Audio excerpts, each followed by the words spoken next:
Ce matin, Kevin Campion s'est enfin décidé à défaire son sac. Depuis son retour de Londres lundi, il a complètement coupé avec la marche, l'esprit tourné vers les vacances. Oui, je relâche complètement, je peux manger, boire ce que je veux, il n'y a pas de souci là. Dimanche, sur le bitume anglais, c'était le point d'orgue de sa saison.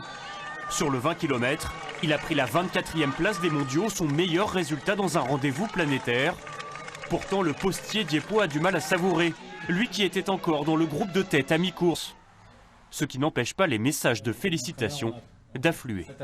T'inquiète pas, on a confiance, ça va marcher, c'est que des choses comme ça. J'ai peut-être été gourmand à me mettre devant et à tirer ces mecs-là, mais parce que c'était peut-être pas mon rôle.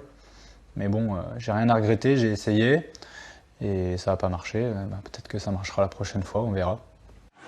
Une prise de risque sans doute motivée par le sacre le matin même de Johan Diniz sur l'épreuve reine du 50 km. Pour une fois, la marche n'était plus à l'ombre, de quoi changer l'image de cette discipline, parent pauvre de l'athlétisme. Pour le grand public, la première image qu'on a, c'est un mec qui se dandine un peu bizarrement. C'est forcément un coup d'éclat pour la discipline, donc en espérant que ça va surfer sur la vague. Dans un mois, l'athlète de 29 ans reprendra l'entraînement et ses 150 km par semaine. Le prix à payer pour marcher un jour sur la voie royale.